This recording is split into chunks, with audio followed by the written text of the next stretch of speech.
اب سنیے امام زمانہ کس سے ملاقات کرتے ہیں، ایسا شیعہ جو احکام الہی کے لیے امام کی پرواہ کرتا ہے۔ تہران کے ایک بہت بڑے مرجع تقلید کہتے ہیں ایک دن میرے گھر کے دروازے پہ دستک ہوئی۔ یہ واقعہ آیت اللہ وحید خراسانی ڈائریکٹ نقل کرتے ہیں، ان کو بھی ایک دو واسطوں سے اسی مجتہد نے بتایا کہ میرے گھر کے دروازے پہ دستک ہوئی، دروازہ کھولا ایک گاؤں کا جوان تھا، تو اس نے کہا قبلہ میں آپ سے کچھ سیکھنا چاہتا ہوں۔ کہ کیا سیکھنا ہے؟ کہ کتاب علل الشرائع پہلے پڑھائی جاتی تھی، احکام کی کتاب ہے، کہ وہ میں آپ سے پڑھنے آیا ہوں۔ میں نے بھی منع نہیں کیا، میں نے کہا ٹھیک ہے آئیے پڑھ لیجئے۔ کہ یہ میرے پاس آیا، پڑھنے لگا کہ قبلہ طالب علم بننا چاہتا ہوں۔ میں نے اسے بتایا کہ آپ فلاں جگہ چلے جائیے، حجرہ لے لیجئے، ڈیلی بیسس پہ ان عالم کے پاس کہہ رہا میں پڑھنے، یہ جوان میرے پاس پڑھنے آتا تھا۔ 2 ہفتے گزر گئے، تیسرے ہفتے جب یہ پڑھنے آیا تو اس نے کہا کہ قبلہ مجھے لگتا ہے کہ آپ نے آج تیاری نہیں کی اور کچھ دنوں سے آپ تیاری نہیں کر رہے پڑھانے میں۔ تو انہوں نے کہا آپ کیسے بول سکتے ہو میں نے تیاری نہیں کی؟ کہا آپ نے شادی کی ہے؟ کہا نہیں شادی کی ہے۔ کہ آپ کی بیوی نے جو مطالعے کے لیے کتاب ہے نا وہ چھپا کے رکھ لی تاکہ شوہر کتاب کم پڑھے، بیوی کے ساتھ زیادہ وقت گزارے، لہٰذا آپ مطالعہ نہیں کر پا رہے۔ کہ یہ مجتہد پریشان ہو گیا، اس کو میری شادی کا کیسے پتا چلا، اسے یہ کیسے پتا چلا میری بیوی نے کتاب چھپا دی اور وہ کتاب مجھے دے ہی نہیں رہی۔ کہ جوان تجھے کیسے پتا چلا؟ کہ میرا ایک دوست ہے اس نے مجھے بتایا ہے۔ کہتا کئی دن گزرے، یہ بات میرے ذہن سے نکل نہیں تھی، مرجع کہہ رہے ہیں۔ میں نے کہا وہ تمہارا دوست ہے کون، تجھے کہاں سے ملا؟ جسے میرے گھر کی اندر کی باتوں کا پتہ ہے۔ کہ قبلہ مجھے دیکھ رہے ہیں، میں شاہرود کا رہنے والا ہوں، میرے والد جو تھے شاہرود کے گاؤں کے خطیب تھے، مولانا تھے، عالم دین تھے، میں ان کا بیٹا تھا۔ اتفاق سے میرے باپ نے 30 سال گاؤں والوں کی خدمت کی، نمازیں پڑھائیں، ان کے جنازے پڑھائے، ان کے نکاح پڑھائے، ان کے شرعی مسائل کو حل کیا، بیمار ہو کر دنیا سے چلے گئے۔ تو گاؤں والوں نے مجھے کہا کہ اب والد دنیا سے چلے گئے ہیں، آپ پیشوا بن جائیے۔ کہتے ہیں نا ولد العالم نصف العالم، لوگ نظریہ ہوتے ہیں مولوی کا بیٹا ہے تو کم از کم آدھا مولوی تو ہوگا۔ میں نے کہا بندے خدا مجھے احکام کا نہیں پتا، مجھے مطالب کا نہیں پتا۔ انہوں نے کہا نہیں بھائی آپ مولانا کے بیٹے اور آپ کو نہیں پتا تو کس کو پتا ہوگا؟ کوئی آئے میرے گھٹنے دبائے، مولانا صاحب آئیے، شکست نفسی نہیں کیجیے۔ اب کا جب لوگوں نے عزت دینا شروع کر دی نا تو میرا دماغ بھی تھوڑا حق سے ہٹ گیا۔ میں نے کہا ٹھیک ہے کل سے آؤں گا تو میں نماز پڑھاؤں گا۔ کہتا دین پڑھا نہیں تھا پر کیونکہ مولوی کا بیٹا تھا سر پہ امامہ رکھ لیا اور مسجد میں لوگوں کو نمازیں پڑھانے لگا۔ ایک دن گزرا، ایک مہینہ گزرا، کبھی کوئی مسئلہ پوچھتا تھا آتا نہیں تھا، اپنے ذہن میں کوئی نیا مسئلہ بنا کے بتاتا تھا۔ ایسے کئی لوگوں کو میں نے مسئلے بتائے، نہیں آتا تھا ذہن میں، جو آیا میں نے بتا دیا۔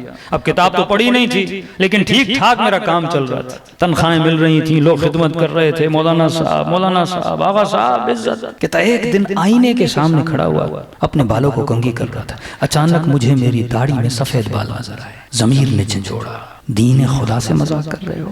جس دین کے لیے حسین نے اپنا سر کٹا دیا، جس دین کے لیے زینب نے اپنی رضا قربان کر دی، دین کے ساتھ مذاق؟ پڑھا نہیں ہے، لوگوں کو غلط دین بتا رہے ہو، لوگوں کی عبادتوں کو خراب کر رہے ہو۔ قیامت میں خدا کو کیا جواب دو گے؟ بندے خدا اپنے باپ کی عاقبت کا تو خیال کرو۔ دیکھیے ایک دن میں خود کو بدلنا، اس کے لیے ہور والا حوصلہ چاہیے۔ یہ حوصلہ اگر میرے اندر آ جائے نا تو امام زمانہ سینے سے لگاتے ہیں، جس طرح حسین ابن علی نے ہور کو سینے سے لگایا تھا۔ اس نے کہا کچھ بھی ہو جائے اب لوگوں کو بتا دوں گا، اپنے مولا کے ساتھ دھوکہ نہیں کروں گا۔ کہتا ہے مسجد کے منبر پر گیا اور پورے گاؤں کے لوگوں کو جمع کیا، سارے لوگ جمع۔ میں نے کہا گاؤں والوں مجھے احکام الہی کا نہیں پتا، مجھے فقہ امام کا نہیں پتا، ہاں یہ بات ضرور ہے میرا والد عالم تھا لیکن میں عالم نہیں۔ لوگوں نے کہا مولانا مذاق نہیں کریے۔ میں نے کہا مذاق نہیں کر رہا، یہ مسئلہ میں نے غلط بتایا، یہ مسئلہ غلط بتایا، یہ عرض کا مسئلہ غلط بتایا، یہ آپ کے بیٹی کا مسئلہ غلط بتایا۔ لوگوں نے کہا مولانا مذاق نہیں کریے، کہ مذاق نہیں کر رہا۔ لوگوں نے کہا بندہ تو سیریس ہے۔ کہا لوگوں کو غصہ آیا، مجھے ممبر سے اتارا اور خوب مارا، مسجد سے نکال دیا۔ کہتے اب اس گاؤں میں میرے لیے رہنا محال ہو گیا، کروں تو کیا کروں؟